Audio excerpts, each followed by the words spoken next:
bem, nós vamos abrir as nossas Bíblias e os nossos tablets, celulares, etc. E nós vamos agora dar continuidade. Vamos dar continuidade à nossa série, né? Alguém lembra o nome da série que estamos fazendo na Epístola de Paulo aos Efésios? Alguém lembra? A Nova Sociedade de Deus, né? Está ali na lateral, mas não dá para ler muito bem. A Nova Sociedade de Deus. Hoje é a 8ª mensagem nesse texto, tá bom? Muito bem, então nós vamos tratar hoje do tema O Cristão anda nos eixos. O cristão anda nos eixos. Tem alguém aqui fora dos eixos? Unidade e diversidade. Efésios capítulo 4, no primeiro verso, lemos assim: Rogo-vos, pois eu, prisioneiro no Senhor, que andeis de modo digno da vocação a que fostes chamados. É assim que Paulo inicia o capítulo 4 da sua epístola, que nós já aqui aprendemos que a epístola aos Efésios tem uma divisão muito clara, né? Os 3 primeiros capítulos, Paulo trata da doutrina da salvação, né? Que embasa esta nova sociedade. Capítulo 4 em diante, ele vai mostrar como esta nova sociedade vive, anda, caminha, se comporta, enfim, a prática dos capítulos 3 até o capítulo 6. No final, capítulo 6, ele vai tratar de um grande desafio, que é a guerra que estamos enfrentando todos os dias, a batalha espiritual. Mas isso fica lá para o capítulo 6. Eu começo com uma pergunta: o trem anda mais rápido quando roda nos trilhos, quando ele segue nos trilhos, ou se ele resolve por conta própria, como se tivesse vontade própria, subir por cima de casas e trilhar por cima de montanhas, sem trilhos? Quando é que ele anda mais rápido? É nos trilhos? Ou é quando ele vai por cima de casas? Óbvio que é nos trilhos, nos eixos. Joana ficou fora do eixo depois que soube da notícia. Essa é uma expressão para exemplificar o que significa fora do eixo. Fora do eixo ou dos eixos significa descontrolado, que não está no estado normal. Sair dos eixos significa não seguir as normas, apresentar um comportamento desequilibrado. Ora, como deve ser a vida cristã, a salvação, a nova sociedade de Deus na prática? Vou dar só uma paradinha, pedir para o Altamir baixar um pouquinho o volume, está um pouco alto demais. Pode baixar um pouquinho, talvez mais no retorno aqui também, pode baixar um pouquinho mais, né? Está muito alto para vocês? Agora está bom? Tá bom? Agora está ótimo. Obrigado.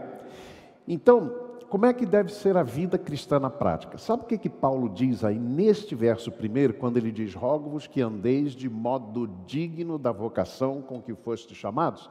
Ele vai usar uma expressão do grego, peripateo axios. Peripateo axios. Quem já estudou filosofia lembra o que é peripateo, né? Era principalmente a escola de Aristóteles, em que ele ensinava caminhando, andando. Então, peripateo é andar. E axios é eixo. Então, o que Paulo diz, andar de modo digno, é, na verdade, dizer que vocês vivam nos eixos. E ele vai tratar de 2 eixos, né, que conduzem a vida cristã, como se fossem, de fato, como se fosse uma linha de trem com 2 lados, né? E esses 2 lados, o primeiro é o que nós vamos tratar hoje, unidade. É assim que a nova sociedade caminha, unidade. O segundo eixo, nós vamos tratar um pouco mais adiante, a partir do capítulo 4, versículo 17, nós vamos em frente por aí. Hoje, capítulo 4, versículos 1 a 16. Mas qual é o segundo eixo? Já vou revelando logo, né? É a santidade, ou a santificação. Esse é o segundo eixo. A sociedade, a nova sociedade de Deus, a igreja, que é chamada a ser modelo para os outros lá fora, não são os outros lá fora que devem ser modelo para a igreja. A gente não deve imitar, Paulo vai dizer em Romanos capítulo 12, versículo 1, 2 e 3, ele vai dizer, rogo-vos que andeis, ou que não imiteis, não é? Que não vos conformeis com este século, mas transformai-vos pela renovação do vosso entendimento. Então eu repito, não é a sociedade que vai ser modelo para nós. Nós é que precisamos ser modelo para o mundo, para a sociedade, para as pessoas lá fora. Ok? Então é importante pensar nisto. Andeis nos eixos da vocação cristã, é isso que Paulo está dizendo. Ou não andem fora dos eixos da vocação cristã. Não é? Então, cuidado com a unidade, é um eixo. Cuidado com a santidade, e a santificação é o segundo eixo. A unidade, então, é um dos eixos do andar digno da Igreja de Jesus Cristo e da nova sociedade de Deus. O apóstolo Paulo aqui reflete o entendimento do próprio Senhor Jesus, que falou sobre a unidade da igreja como algo essencial. Olha o que ele diz na sua oração sacerdotal, assim chamada, capítulo 17 de João. Ele diz assim, e rogo, preste bem atenção nesse texto. Preste atenção porque você está incluído nele. Não rogo somente por estes, os discípulos que estavam, os apóstolos que estavam ao redor de Jesus, mas também por aqueles que pela sua palavra hão de crer em mim. Quem é que crê em Jesus aqui? Levanta a mão para eu ver. Você está incluído nessa oração. O pedido de Jesus, e é mais do que uma oração, ele roga, e a expressão rogar, no grego, é muito forte. A ideia é realmente de um clamor. Jesus clamou por nós há mais de 2000 anos atrás. Orou por nós, rogou por nós, clamou por nós. Para quê? Ele diz no verso seguinte, vamos ler juntos? Para que todos sejam um, assim como tu, ó Pai, és em mim, e eu em ti, que também eles sejam um em nós. Que coisa linda! E aí ele vai dizer, olha aí, vamos ver juntos? Para que o mundo creia que tu me enviaste. Esta é a melhor pregação evangelística, é o melhor testemunho que a igreja, que você pode dar ao mundo. Você quer que as pessoas creiam em Jesus? Viva em unidade. Viva em unidade.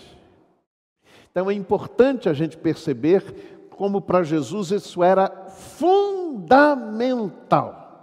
A unidade da igreja seria a forma que o mundo creria. Quando a igreja, ou quando o mundo, a sociedade alienada de Deus, olha, briga dentro de igreja, O mundo não acredita, quando a gente for pregar. Ele vai dizer, vocês vivem brigando, vocês não conseguem se unir, vocês não conseguem pensar o mesmo, vocês não seguem o mesmo Senhor. A melhor mensagem evangelística é vivermos em unidade. Mais importante do que convicções, opiniões, posições individuais de cada um de nós, é a nossa contribuição à unidade do corpo de Cristo. Um outro texto em que Jesus, João, capítulo 13, versículo 35, é um outro texto que Jesus diz assim: nisto conhecerão todos conhecerão que sois meus discípulos, se tiverdes amor uns aos outros. Se vocês tiverem amor uns pelos outros, então as pessoas vão reconhecer, este é discípulo de Jesus. Vocês sabiam que a igreja, que a gente chama a igreja primitiva, dos primeiros séculos, vocês sabiam que uma das perseguições, uma das acusações que a igreja tinha, que sofria, era exatamente o seguinte: eles diziam o seguinte, os acusadores diziam, eles falam demais em amor. Eles falam demais em amor. A igreja já foi acusada disso, de ser exagerada no amor, de ser radical no amor, de viver esta unidade. Será que é possível dizer isso hoje em dia? Talvez sim, talvez não. Nós vamos aprender 4 verdades aqui desse texto, dos versículos 1 até o versículo 16. Capítulo 4, versos 1 a 16. A primeira verdade que eu quero trazer para vocês é o seguinte, que a unidade da igreja, ela depende da caridade do nosso caráter e conduta. Depende da caridade do nosso caráter e conduta. Está no verso 2. Com toda humildade, mansidão, com paciência, suportando-vos uns aos outros em amor. Por que caridade? Eu estou usando aqui uma tradução mais comum para o verbo agape, que é o amor, né? E que quando a gente traduz com amor, ele perde um pouquinho do sentido, porque normalmente a gente pensa em todas as distorções possíveis do amor. A caridade, em algumas traduções da Bíblia, aparece assim a palavra ágape para diferenciar de uma outra, por exemplo, filéu, que é amor, por exemplo, entre pessoas, né? Entre vizinhos, entre amigos, né? É também tratado como amizade, né? Filantropia é a amizade ao ser humano, né? Esse é o sentido. Então, caridade quer dizer o amor. Por quê? Porque vejam que Paulo diz, em amor, é assim que ele conclui. Olha que coisa interessante então. A unidade da igreja depende da gente vivenciar este amor ágape, esta caridade, que Romanos 5 diz que Deus derramou em nossos corações pelo Espírito que nos foi dado. E é este amor que vai nos levar a 4 atitudes. Humildade pessoal, mansidão.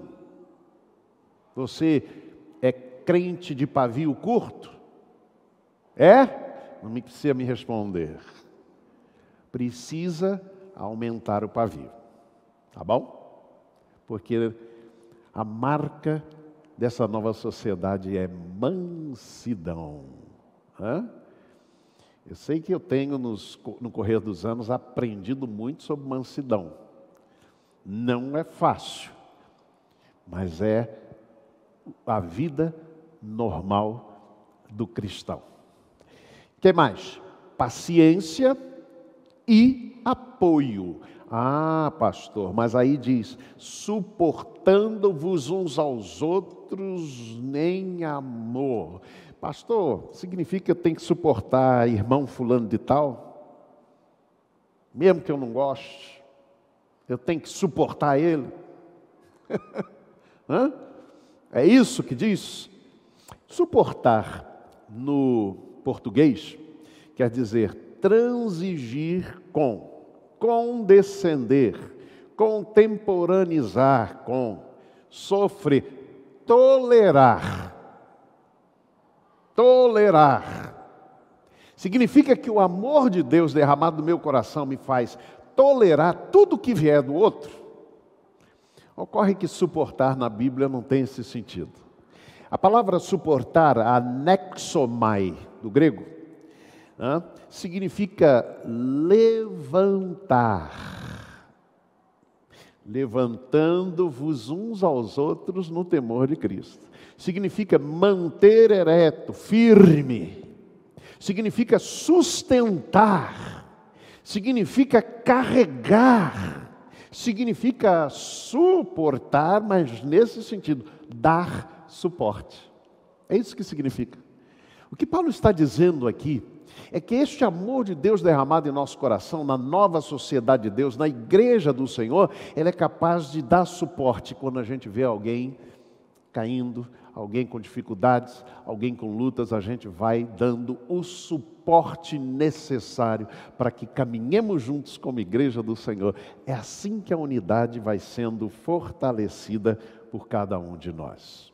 Segundo aspecto que Paulo trata aqui, faltou aqui, é que ela surge, esta unidade, preste bem atenção nesse detalhe, ela surge da atuação e da unidade do nosso Deus. Se lembram o que Jesus disse lá na sua oração?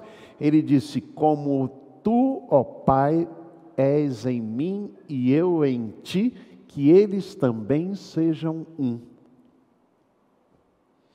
A Trindade Santa é um exemplo para nós de como viver unidade, como viver unidos. Ela é modelo para nós. Olha o que diz o texto bíblico, versículos 3 a 6. Esforçando-vos diligentemente pelo quê? Preservar a unidade do Espírito no vínculo da paz. Sabe por que o texto está dizendo preservar? É porque não somos nós, não é pastor Josué, não é Roberto, não é a Rebeca, não somos nós quem construímos a unidade da igreja, quem constrói é Jesus, é o próprio Deus. Jesus deu a sua vida, Ele morreu na cruz para que nós fôssemos um. O que a gente pode fazer e deve fazer é preservar o que Jesus construiu. Preservar. Então a minha pergunta para você não é se você está favorecendo o nascimento da unidade da Igreja Batista da Graça em Brasília, não. É se com as suas atitudes, com suas palavras, com os seus gestos, com aquilo que o texto falou antes, humildade, mansidão, se você está preservando a unidade da igreja, ou se você está prejudicando. Há uma expressão muito interessante que é tirada mais ou menos da experiência de Atos capítulo 6, versículos 1 a 6. Ali está falando de que começou a haver dentro da igreja uma briga, né? Por quê? Porque as viúvas dos não-judeus estavam sendo deixadas de lado na distribuição dos alimentos na igreja. Aliás, hoje à noite vai ter celebração da ceia. Isso estava acontecendo em Corinto também, quando Paulo fala do problema que eles estavam tendo, né? Porque alguns comiam de mais, outros comiam de menos, Então, o que estava acontecendo ali em Atos 6 é que as viúvas dos gentios ou dos não-judeus estavam sendo deixadas de lado na distribuição dos alimentos. O que acontece então? Eles reuniram todos e disseram: vamos separar 7 pessoas aqui, vamos fazer uma comissão. Essa comissão vai resolver o problema. E o texto então lista o nome dos 7, dentre eles Estevão. Sabe o que admira ali, gente? É que os 7 nomes são nomes de gentios ou de não-judeus. Sabe o que aconteceu? Estes 7 saíram, deixaram de fazer parte do problema e agora passaram a fazer parte da solução. É isso que a gente precisa ser. A gente, para preservar a unidade da igreja, a gente deve sair do grupo ou deixar de ser parte do problema para fazer parte da solução. Continuando o texto, versículo 4: há somente um corpo, só tem um, e um Espírito, como também fostes chamados numa só esperança da vossa vocação. Há um só Senhor, uma só fé, um só batismo. Um só Deus e Pai de todos, o qual é sobre todos, age por meio de todos e está em todos. Opa! É isto. A unidade da igreja tanto é construída pelo próprio Deus, é resultado da atuação de Deus no corpo, como também ela surge da própria unidade entre Deus. Um só Deus, um só Pai, um só Espírito, um só Filho. Nós só temos uma esperança, nós só temos um Senhor, gente. E aí está o problema. Sabe quando é que a unidade da igreja começa a ruir? É quando as pessoas começam a seguir outros senhores. Outros senhores. Henry David Thoreau, 1817 a 1862 ele viveu, foi um poeta e ensaísta norte-americano. Ele exerceu muita influência nos movimentos em favor dos direitos civis. E ele cunhou uma frase espetacular. Ele diz assim: se alguém marcha com outro passo, é porque houve um outro tambor. Repito. Se alguém marcha com outro passo, é porque houve um outro tambor. Vocês já viram um exército disciplinado marchando, né? Em que praticamente, né? Principalmente aí das regiões asiáticas, né? Eles marcham, parece que tudo treinadinho assim, mesmo tempo. Mas se você verificar que alguém está marchando de jeito diferente, é que é outro tambor que ele está ouvindo. É outro tambor. Qual é o tambor que você está ouvindo? É o tambor de Cristo. É a marcha determinada por Jesus. E aí está o grande segredo da unidade da igreja. Terceiro, a unidade da igreja, ela é enriquecida pela diversidade dos dons. Que coisa linda! Paulo diz: e a graça foi concedida a cada um de nós segundo a proporção do dom de Cristo. E Ele mesmo concedeu uns para apóstolos, outros para profetas, outros para evangelistas e outros para pastores e mestres, com vistas ao aperfeiçoamento dos santos para o desempenho do seu serviço, para a edificação do corpo de Cristo. A edificação da igreja nasce na diversidade dos dons. Paulo vai perguntar em Coríntios: são porventura todos mãos? São todos pés no corpo de Cristo? Não. Ele distribui os dons, e há uma diversidade, e essa diversidade é enriquecedora, gente. Por isso não há por que disputar uns com os outros. Nós temos o nosso lugar, o nosso papel, que não fomos nós quem escolhemos, é o Senhor quem determinou. Mas essa diversidade enriquece a igreja, é por isso que quando a gente fala da unidade da igreja, é unidade na diversidade, nós somos diferentes. Os 12 apóstolos, mencionei recentemente, os 12 apóstolos eram diferentes. Você tinha lá os filhos do trovão, João e Tiago. Por que eles eram chamados filhos do trovão?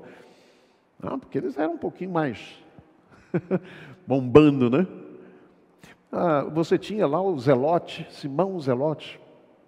Por que Zelote? Zelote era um grupo, né, de certo modo, com ações políticas, né, que queriam ver o reino de Deus instituído ali, né, tirar os romanos, etc. É claro que todos esses, quando entraram no corpo, eles, de certo modo, começaram a seguir um só tambor.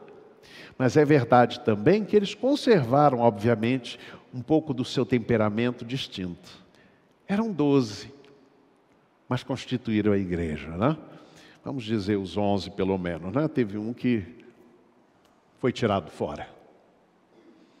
A unidade da igreja, ela não é estragada, ela não é impedida pela diversidade, ela é enriquecida. Amém?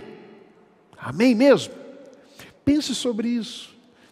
Quando você olhar para o seu lado, olhar para a pessoa que está ao seu lado, pense que ela é diversa de você, que ela tem talvez opiniões diferentes sobre diversos assuntos, mas ela faz parte do corpo. Nós somos membros de uma só família, vimos isso recentemente. Em último lugar, a unidade da igreja, do corpo de Cristo, exige a maturidade do nosso crescimento. E aí é algo muito importante, é que a gente precisa crescer. Paulo, escrevendo aos Coríntios, ele fala de uma igreja que era cheia de dons.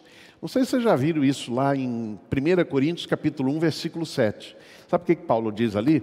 Ele diz: dou testemunho diante de Deus que não lhes falta um só dom. Nenhum. A igreja completa, alguns diriam. Aí nós conhecemos a história de Corinto. Porque no capítulo 3, ele vai dizer que eles eram criancinhas em Cristo, imaturos, mesmo cheio de dons. E eu diria, de nada adianta, às vezes, a pessoa dizer: eu sou 30 anos membro de uma igreja. Isso é imaturo. Nós precisamos crescer em direção à maturidade. A vida cristã é assim, né? Sempre melhorando, sempre melhorando, sempre melhorando no Senhor, sempre melhorando, sempre melhorando no Senhor. Eu vi que a maioria não cantou, né? Porque isso é do século passado. Só os mais idosos. Sempre melhorando. Provérbios vai dizer: a vereda do justo é como a luz da aurora, que vai brilhando mais e mais até ser dia perfeito. Eu tenho que ser amanhã melhor do que eu sou hoje. Amanhã eu tenho que amar mais do que eu amei hoje. Amanhã eu preciso perdoar mais do que eu perdoei hoje. Minha vida precisa ser um crescente, não o contrário, irmãos. Que coisa! Infelizmente, fazendo aqui um pequeno parêntese, uma ilustração, a gente vê no casamento, muitas vezes, o que acontece é que nós, seres humanos, na medida que avançamos com os anos de casamento, a gente começa a deixar certos carinhos que a gente fazia no começo, né? De abrir a porta do carro para a esposa entrar, né? Uma vez eu vi um casal de idosos, né? Numa igreja, né?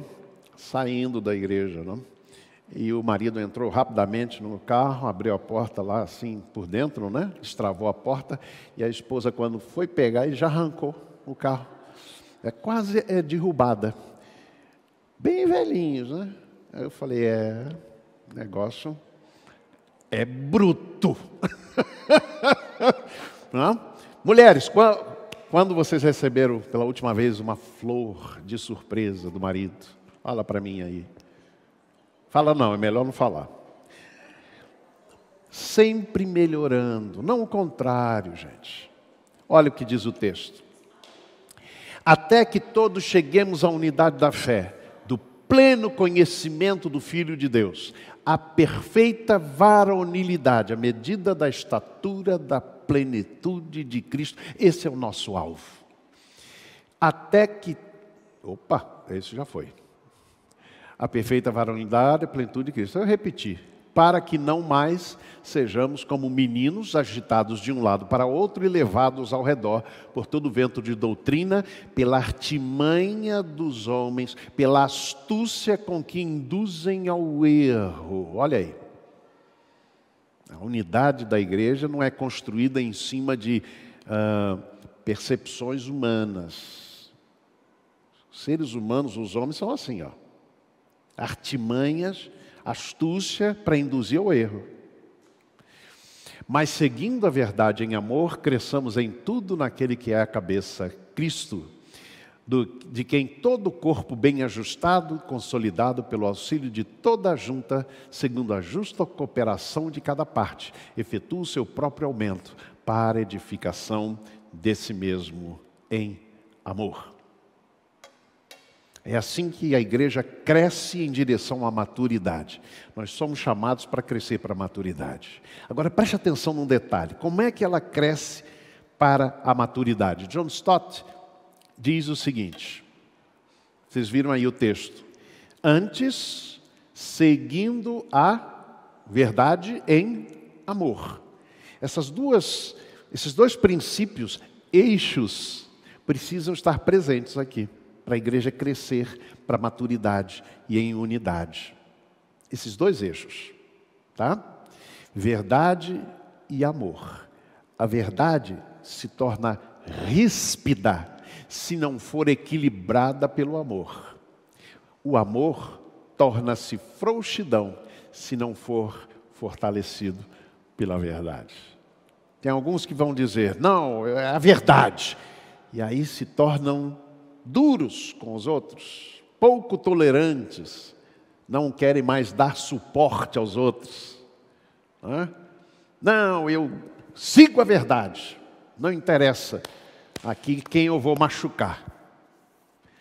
E tem outros que fazem o contrário. Não, tudo é o amor, está maravilhoso, e esquecem da verdade.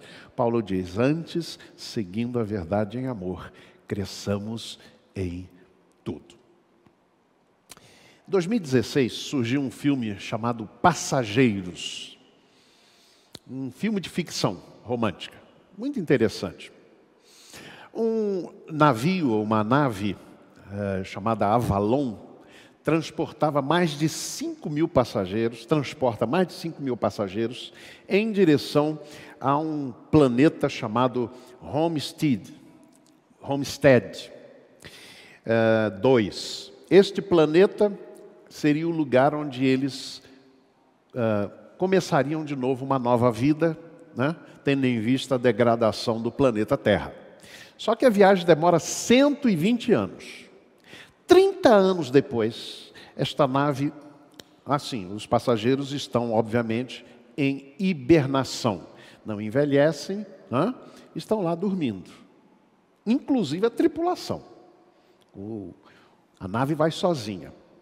30 anos depois, a nave choca com alguns asteroides.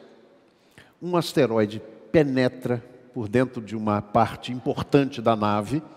E uma pessoa única acorda. Jim, engenheiro mecânico, acorda. E ele, no primeiro momento, meio atordoado, né? Está achando que já chegou lá no planeta, né? E aí ele descobre que ainda faltam 90 anos 90 anos para chegar lá no destino. Mas ele descobre outra coisa inquietante, é que só ele acordou.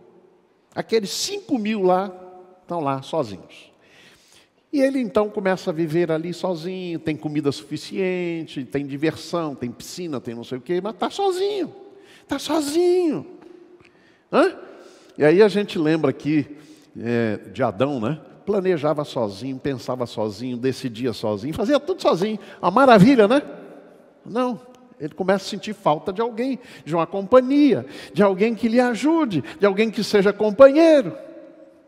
Porque a única companhia que ele tinha ali, que ele tem, é um robô, que é o bartender, que serve lá as bebidas. Então ele todo dia vai lá, conversa com o robô, mas robô é robô, androide, né? Até que um dia ele vê uma mulher linda dentro da sua cápsula dormindo. E ele acessa as informações sobre ela, escritora famosa. Ela está indo para aquele planeta para chegar lá, escrever mais um livro sobre essa realidade, depois pegar mais 120 anos de volta para o planeta Terra e lançar o seu livro. Mas está hibernando. E aí ele começa a lutar com a seguinte questão: acordo ela para me fazer companhia ou não? Ele até tenta suicídio, de tão desesperado que fica e tão solitário. Até que um dia ele resolve acordá-la. Aí mente para ela. Diz, houve um defeito no meu, eu acordei 1 ano atrás, agora o seu também deu defeito, você acordou. Beleza. Ela se desespera pensando, puxa vida, daqui a 89 anos, eu não vou estar viva mais, não vou cumprir meu objetivo. Se desespera, tem um jeito para a gente voltar a hibernar? Não tinha. Não tinha. Aurora era o nome dela. E a Aurora, então, começa a se enamorar do Jim. Eles começam a ter um relacionamento, até que um dia, o robô fofoqueiro, porque não mente, o androide diz assim, 1 ano depois, o Jim ficou muito pensativo antes de te acordar. Ela falou, o quê? Ele me acordou? Aí entra num conflito enorme. Por quê? Porque o Jim a acordou e ela diz, você me matou. Você me matou, porque eu não vou sobreviver 88 anos, 89 anos. E eles brigam lá, só os dois, naquela nave enorme. Eles brigam, até que a nave começa a se desintegrar, começa a ter problemas um atrás do outro, porque aquele asteroide que acordou o Jim, perfurou a nave numa parte principal. Aí agora, os dois precisam trabalhar juntos para salvar toda a nave. Não só eles, mas a nave toda. E aí é que é lindo. Por quê? Vamos deixar para trás a briga, vamos deixar o que você me fez, mas agora tem um objetivo. É a gente se unir para salvar. Se o Jim tentasse salvar a nave sozinho, não conseguiria. Se ela tentasse salvar sozinha, não conseguiria. Os dois tinham que trabalhar juntos. Aí começa a fazer sentido, porque eles conseguem salvar a nave. Mais de 5.000 pessoas, porque se esqueceram um pouquinho de si mesmos e se uniram para poder resolver aquele problema. Aí faz sentido, por que o Jim acordou? Se ele não tivesse acordado, a nave tinha sido destruída plena e completamente. Ninguém ia saber de nada, morreram mais de 5.000 pessoas. Fez sentido porque que o Jim foi acordado. Fez sentido porque o Jim a acordou. Achei realmente uma profunda lição, que é que às vezes a gente não entende as coisas, mas a gente começa a entender por que nós somos chamados a essa unidade. Sozinhos, nós não somos nada. Unidos, o poder de Cristo e a ação de Cristo se torna efetiva. Meus amados irmãos, nós somos chamados a isso. E Paulo, neste texto da carta aos Efésios, ele vai falar uma coisa muito importante. Ele diz: desperta tu que dormes, levanta-te dentre os mortos, e Cristo te esclarecerá. Jesus um dia nos despertou para a nova vida, para o Evangelho, para a salvação. Mas eu faço a pergunta hoje para você: para que você foi acordado? Jim foi acordado para salvar a nave toda, mais de 5.000 vidas. A Aurora foi acordada por Jim para participar também daquele processo. No momento ela não entendeu, mas depois ela entendeu porque ela foi acordada. Minha pergunta para você nesta manhã é: para que você foi acordado? Para que você foi acordada? Que Deus nos use, a nova sociedade de Deus, a igreja do Senhor seja usada, a Igreja Batista da Graça em Brasília, não apenas aqui, para o bairro do Parque Sul, mas para todas as nossas relações humanas. Que Deus nos use para o louvor da sua glória e para aproximarmos as pessoas do Senhor. Por isso a unidade.